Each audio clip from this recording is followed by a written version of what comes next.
DXKS Jess 80 ang inyong Radio Ronda 5,000 watts nagsibya sa ikatulong andana sa UFCO Lim Building, Borromeo Street, Dakbayan sa Surigao. RPN Radio Philippines Network DXKS Jess 80 ang inyong Radio Ronda.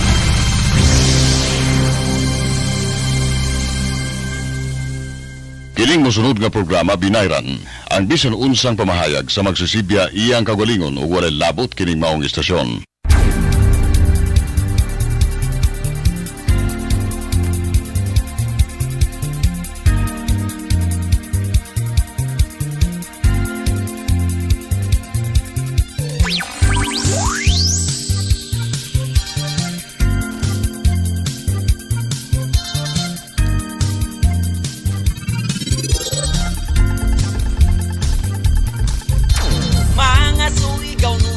Pamation ang programa na maghatag impormasyon, kalabot sa pangitabo sa atong probinsya. Ini na ang programa, hamok may bawanta, utubag sa mga isyo ng mga bakak, magbutyag sa tinuod na mga balita, kaduyuran sang pituno na itong mga isuon, kalambuan ni Padadon, ARUNZA Surigao nun, ARUNZA kay Surigao nun ta, Padadon sa pagdambo at probinsya ta, ARUNZA ang kaabag ta, programa na Surigao nun atong pamation. Thank you, Ma'am Joy and Sir Kevin. Marajaw na buntag sa Idorot. Amin ni ang pagtimbaya sa mga Surigao nun, no? Maminlan man diri sa Siargao Island, marajaw na buntag, kung buntag, marajaw na hapon pagkahapon. Sa ato mga bisita o sa tanan nato, pagitimbaya kung sino tapad, left and right. Marajaw na buntag. Marajaw ba ang buntag sa ato tanan? Marajaw. Salamat sa Ginoo sa marajaw na panahon na gihatag sa ato, no? Kaya gahapon hindi marajaw ang panahon, no? Hindi karajaw ito, dahil uyan. But salamat sa Ginoo. Okay, so we are here today, no, for this very memorable event of Siargao Island Medical Center na kung ato tanaon sa the history, no, abot siya ng ika-5 ka-business nga na-evolve ang Siargao Island Medical Center. So ako, tanaw na ako gaina, pag-review na ako, kaedad ko ba ini? Oh? This was established in 1961. Kung imo bilangon ng tutuman mo, 61 na siya ang edad sa Siargao Island Medical Center. Now, from Siargao Island, Siargao Emergency Hospital, it evolves into Siargao Island General Hospital, and then it became the Siargao General Hospital, and before nahimo siyang Siargao Island Medical Center, nahimo siyang Siargao District Hospital. This was run by the provincial government of Surigao del Norte. Palakpakan na to. Siguro ang uban, mga bata pa kasi mo. So, ako sa gani, ngayon na po ko ka-realize na kaedad ko ba dyan sa Siargao Island Medical Center. Now, una sa tanan, ako i-acknowledge, no, ang amahan sa Siargao Island Medical Center. It was already mentioned, the author and the father of Republic Act 11500, an act upgrading Siargao District Hospital into Siargao Island Medical Center, no? Nindot na nahimo na tang Siargao Island Medical Center. So dako na o very quality ang ato gina-provide din sa kining hospital nga mahimo na siya nga Siargao Island Medical Center. So ang ato representative dito sa Congress, waylain si Congressman ako unta mo direct sa unta ko, pero moagi gito anay ko sa kay naalit ko sa kan sharing mo tawag og Sir Bingo. No? But, ang ato congressman, din sa District 1, si Francisco Jose Bingo Matugas II. Salamat, sir. Imo ko gihatag ang imo dedication para sa Surigao Island, sa imo district. Sunod na ko i-acknowledge ang amahan sa ato congressman. He became the governor before he became the congressman of the 14th and to 16th Congress of the Philippines. Nahimo siya nga governor, ang father of panumbay sa barangay. Nga mao ang atong pinalengga, no, nga Gobernador Francisco Tinio Matugas.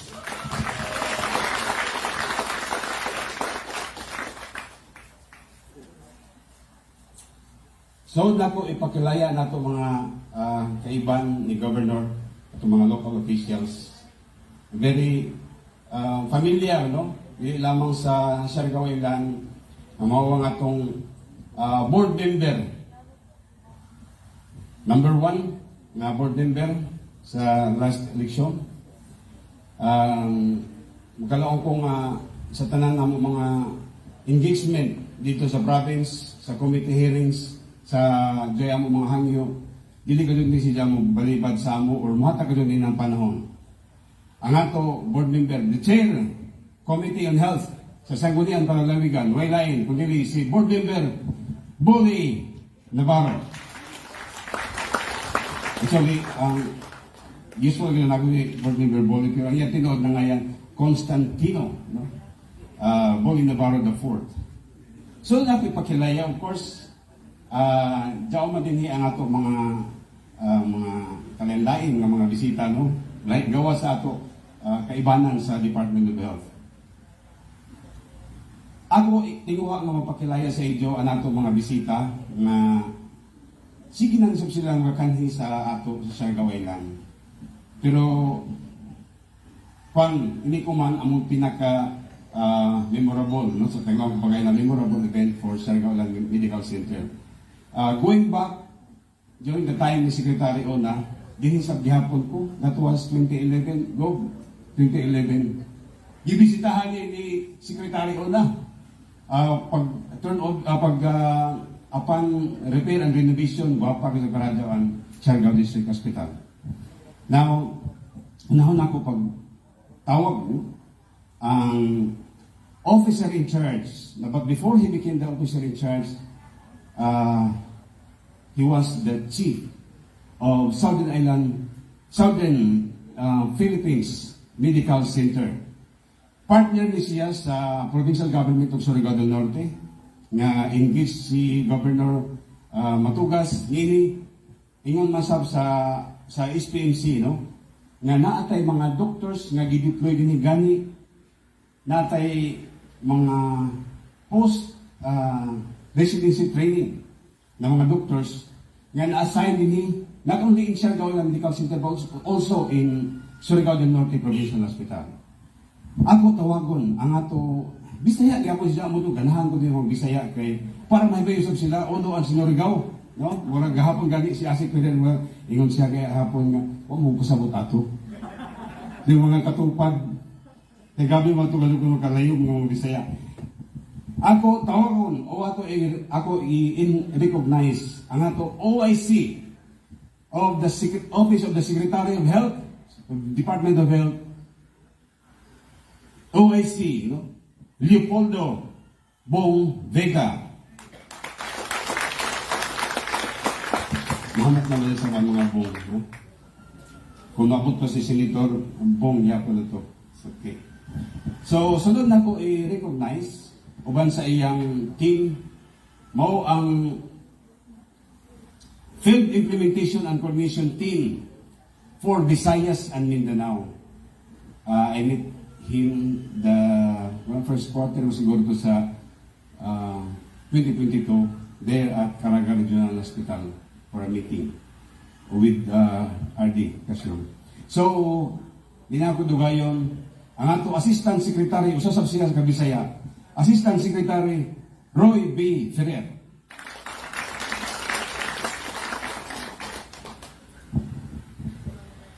Uban sa team ni OIC Secretary Bong Vega, mo ang kanhi, no?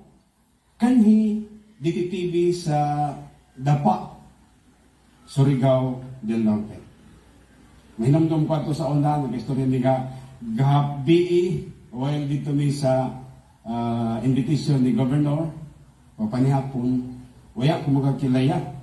Kaya hindi lagi nakamas na. Waya ko magkakilaya, ang istorya ni Dr. Chloe, ako mo sa bada, amigo, no? Di na ko dugayon, at the office of the Chief of Staff, si Director Anthony Cook. Dato,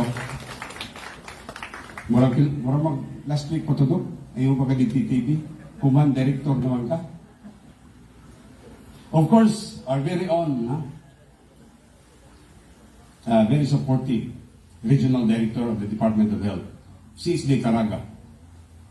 Ang among pinayangga ng Regional Director, Director Cesar Sicasyon. Kalaw ko ko pinayangga, di lamang sa mga DOH personnel ni mo Director. Nagdungo ko ini sa local government sa province of Surigao del Norte nga ikaw no atiman o no attend sa mga ilang mga panginahanglan o mga hangyo. Of course, mato kita sa ato mga municipal mayors. Ini na ako unahon, no? Ang host municipality of Siargao Island Medical Center. Ususog siya ka sa ato provincial governor. Ako, i-acknowledge si Mayor Elizabeth T. Matugas. Naman. O ginisa ko listahan, duha raman itabok sila, ang President sa League of Mayors sa Surigao del Norte. Wala kung dili ang ato pinahingga ng Mayor, Attorney Maria Lisa G. Resurrection. Our Chief of Hospitals, na po ba mayors nga nakaapas? Ay Mayor Dominios of the Municipality of San Isidro, Sir. Thank you.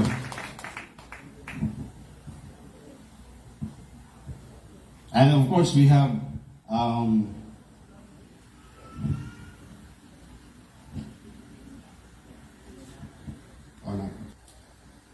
the Elixir of Del Carmen, Dr. Marjorie Visconti. Dr. Arlene Sebastian of Santa Monica. And Dr. Belinita Kaharok of San Isidro. Waya na ba? At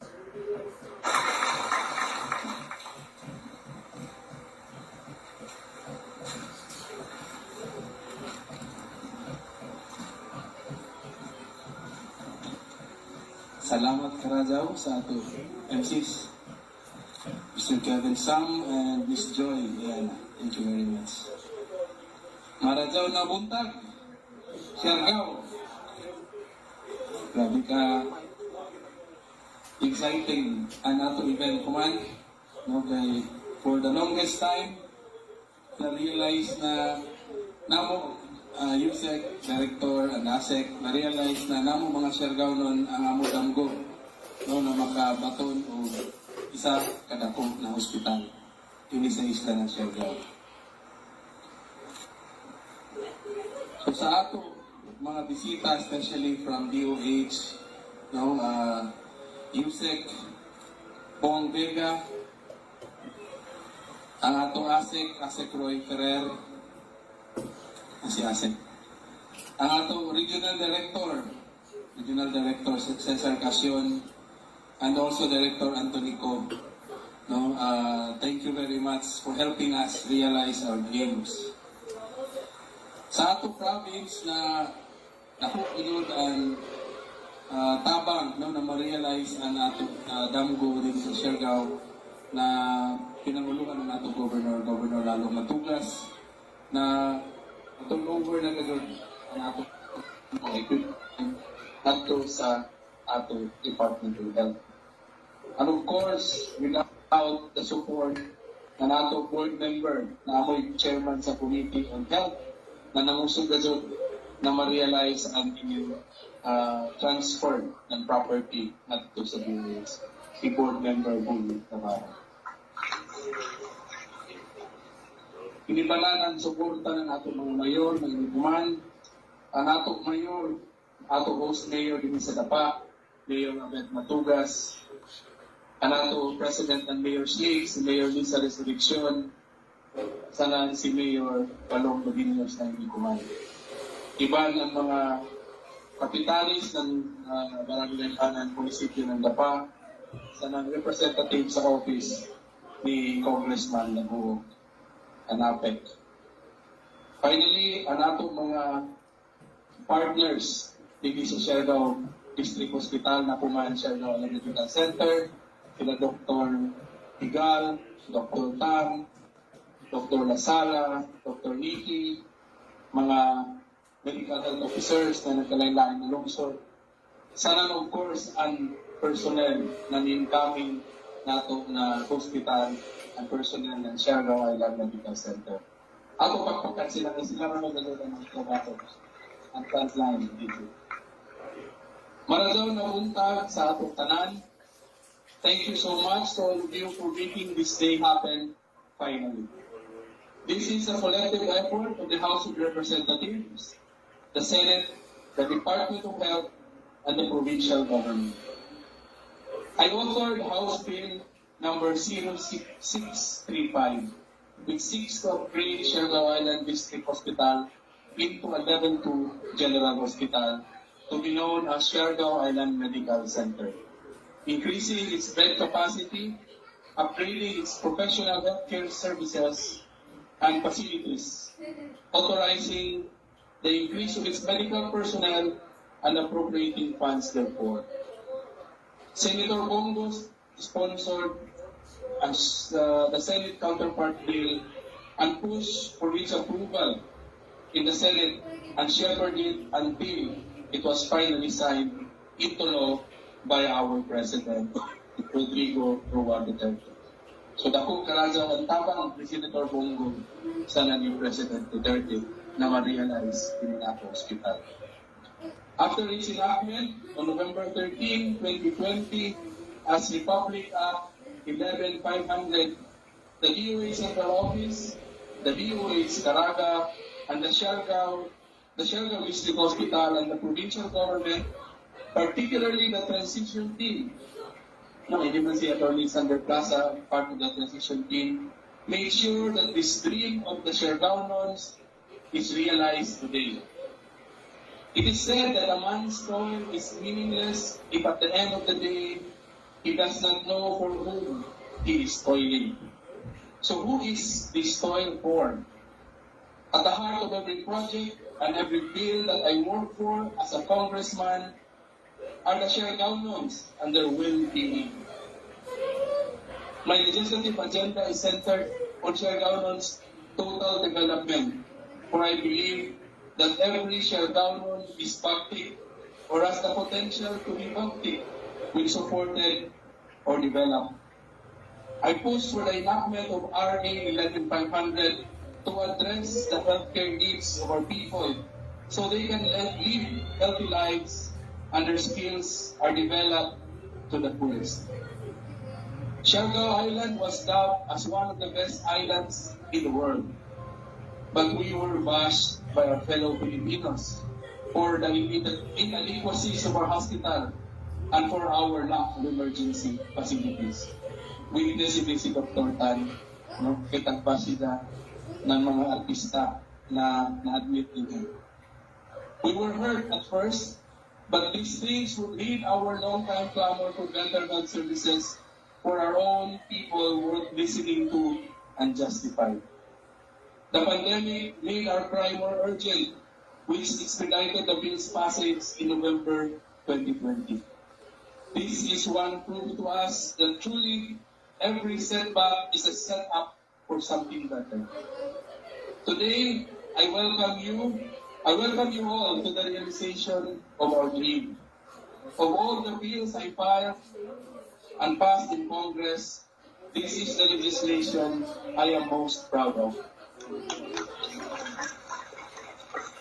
As I enter my third term in Congress, I would like the completion and the full implementation of this law to be my legacy.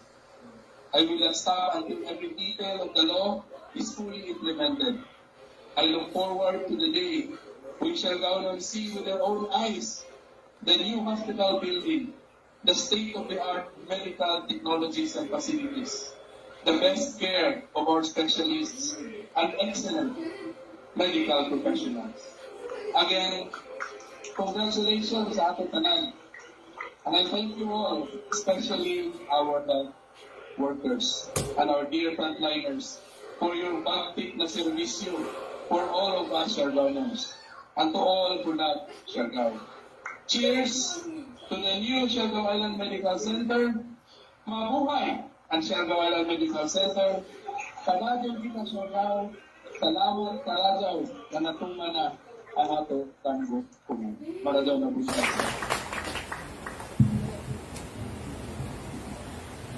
Maayong adlaw sa tanang. Congratulations on the turnover and groundbreaking of the Siargao Island Medical Center or SIMC.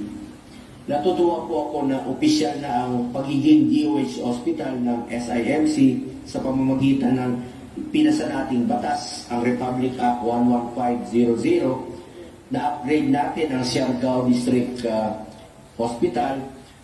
Ipinaglaban po natin ito sa Senado dahil alam ko kung gaano ninyo kailangan ng mas maayos na serbisyong medikal. Sa pandemyang ito, nakita natin kung gaano kahalaga ang investment sa kalusugan. Nahirapan tayo ngayon dahil hindi natin ito binigyan ng pansin nitong nagdaang mga dekada. Kaya ngayon, nagkulang ang ating mga ospital, kama at equipment para labanan ang pandemya.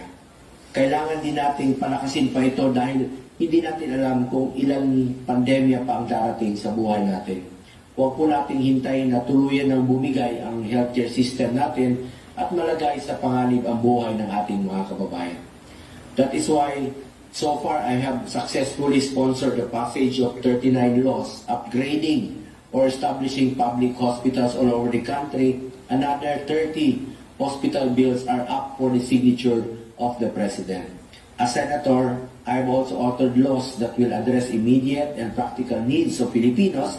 Among those is Republic Act 11463 or the Malasakit Centers Act, which establishes Malasakit Centers in all DOH-run hospitals and the PGH to give convenient access to quality and affordable healthcare to all Filipinos.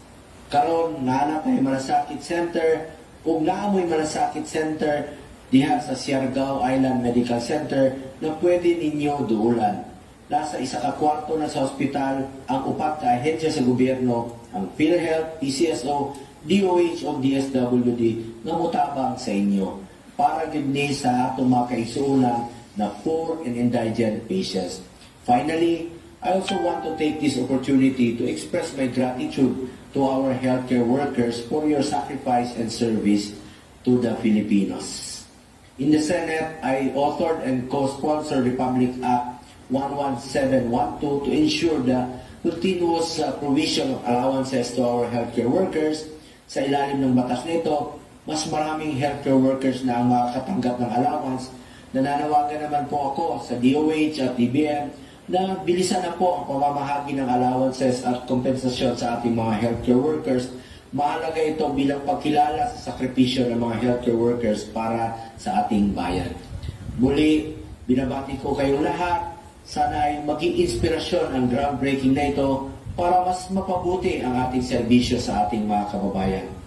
Di alam ko din na anda magserbisyo sa inyong tanan sa abot sa akong makaya. Daghang salamat sa inyong tanan ug amping mo permi. Hello. Maimbot lang sa atong tanan. First to our dignitaries, Yusek Vega, Asik Ferrer, Governor Lalo, Ong Binto, BN Body. Of course, we also have Mayor Matugas, Mayor Resurrection, and Mayor Dominios. And to all of you present, good morning once again. So I'll be presenting to you formally the Surigao Island Medical Center. So although there were some previous mention of the Surigao Island Medical Center, but at this time, this is to formally introduce the Surigao Island Medical Center, also citing the historical data of how this Surigao Island became Surigao Island Medical Center. So actually, Surigao Island Medical Center today started as an emergency hospital in 1961 with a 75-bed capacity under the Ministry of Health.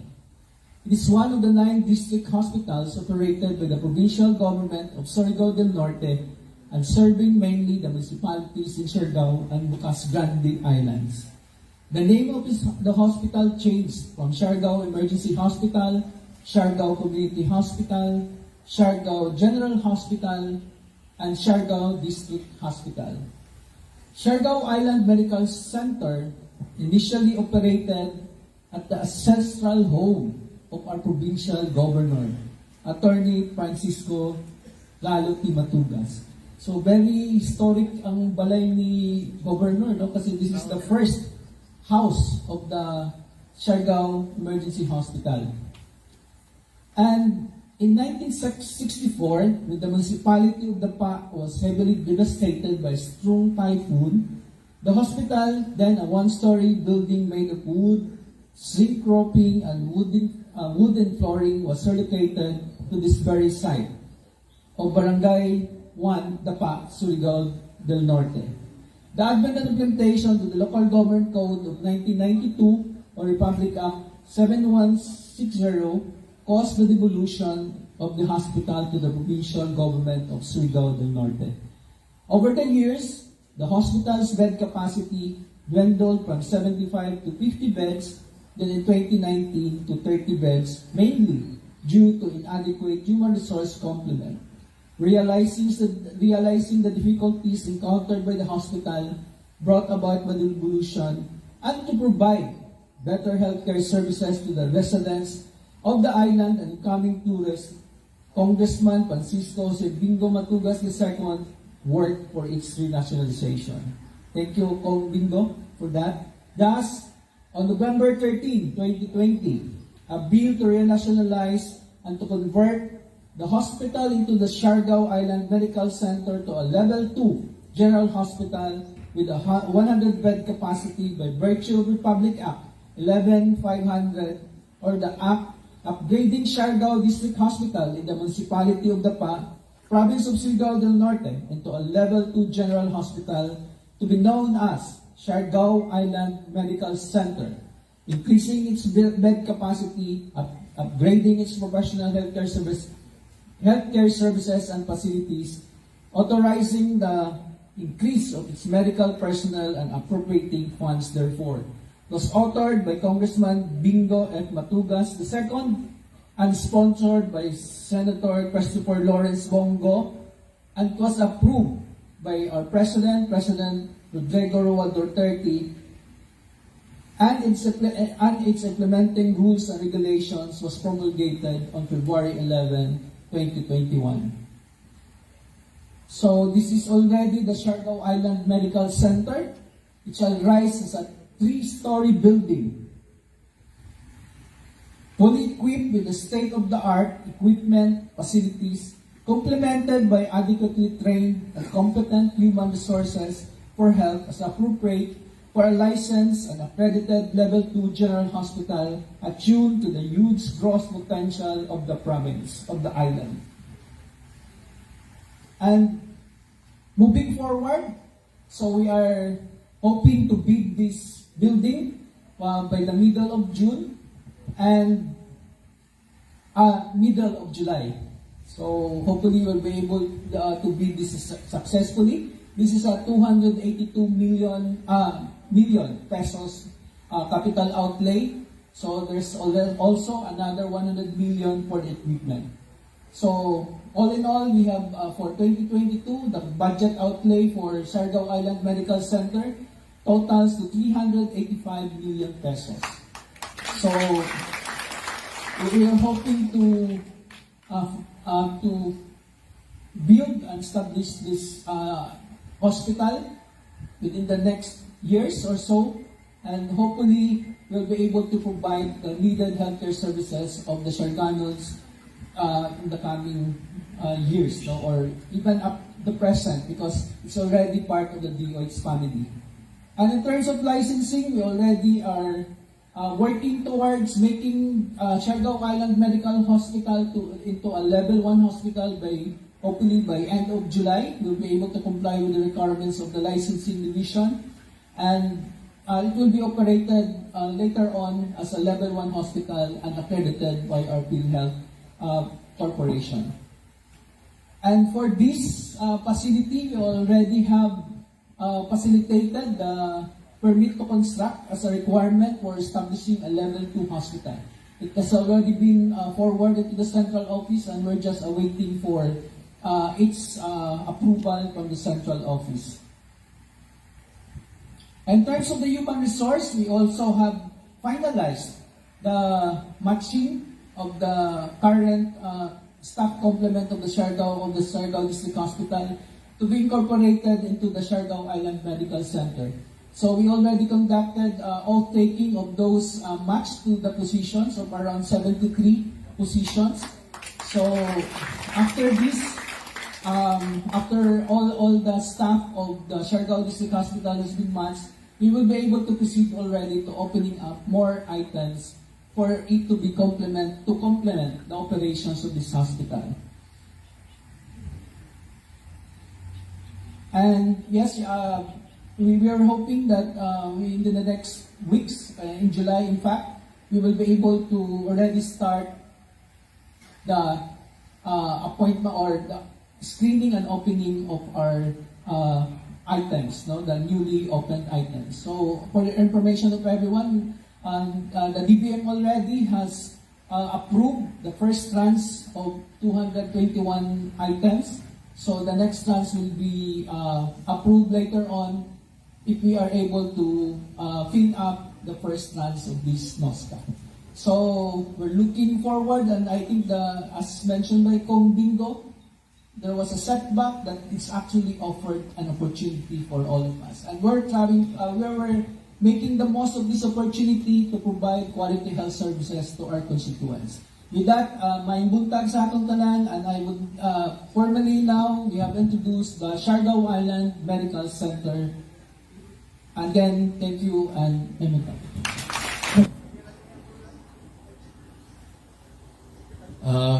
First, let me acknowledge our very important guest this morning.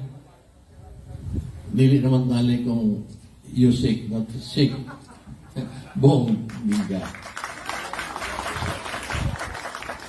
Somebody whispered it to me. Together with our ASIC, Roy Pereira, my favorite regional director, Director Cesar Casyul, sa mga in charge din sa Surigao District Hospital. We have Dr. Esterlina Tan. Of course, we have also Dr. Chloe Digal. And let me also acknowledge the author of the bill that created or upgraded this hospital, Congressman Bingo Matugas. Director Anthony Ku. And of course, we have our local officials. We have Mayor Abeth Matugas of Dapa, Mayor Lisa Resurrección of Pilar, Mayor Balong Dominios of San Isidro, mga kapitanis na in command to witness this very historic event. Ako, Ebanan sa probinsya, headed by Board Member Boli Navarro, Attorney Sandra Plaza, o sino pa dito, ibang mga officials. Of course, the municipal health officers are with us this morning. Nag-mention man kaina na Surigao Emergency Hospital started 61 years ago. Now, kanya nilibaw yung uno man dito man sa ancestral home. Kaya dito na time, the grandfather of Board Member Boli, Governor pa si Mano Uging, and he was able to get a budget to establish the first ever hospital in the island. Kung tatawag Surigao Emergency Hospital. Na dato na panahon, may lain dako na bayay, hindi na isa na pa. 1961 pa, 61 years ago. So, the approach, my father, kung pwede add on an hospital. Tulungan niya sa ako, I was still studying in Manila. Uman ini, ato ini, ihatag. Nakuhay man, tamakuya. Ang tamakuya ni, ihatag mo na ba? The house is still existing. Wala ang maunsa kay it is made of hardwoods. Daon pagihapon, still there. Tingali butangan doon ng kuwan, memorabilia, or a marker ba, to identify, to show that Surigao Island Medical Center started in that place. So, mo nang istorya diha, you see. So, naghimo na lang may gamay ko nung nabalay, para ito po yung gihatag itong dako nabalay, because my father also would like to have that hospital established in the island. So, mo itong nahitabo. Now, Surigao has been known as one of the top tourist destinations in the world. It is for this reason that so many tourists, both local and foreign, are coming to our beautiful island of Surigao. As our tourism industry continues to rise, the need or demand for repeated health services, among others, to our constituents and visitors is also at its peak. So, amo daw na bus na kita kay mamok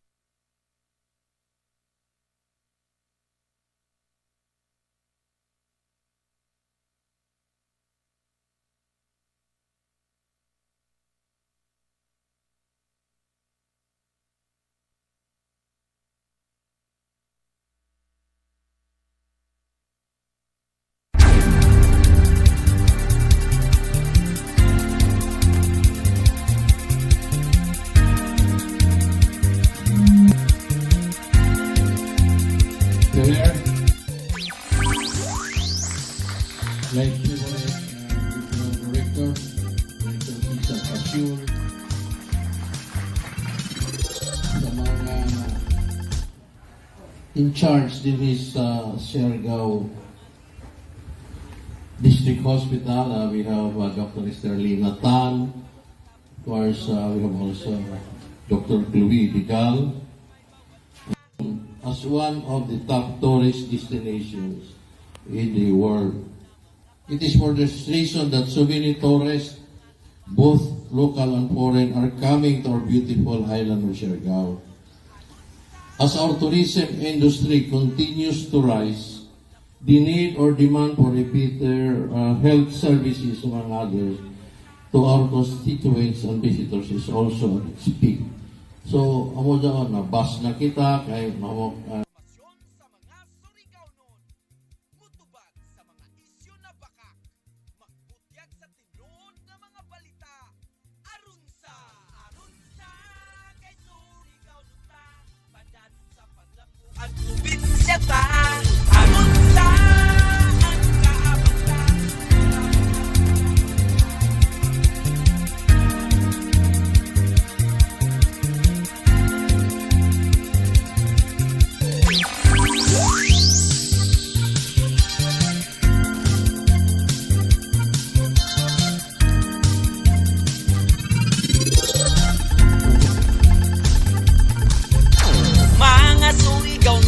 Pamation ang programa na maghatag impormasyon, kalabot sa pangitabo sa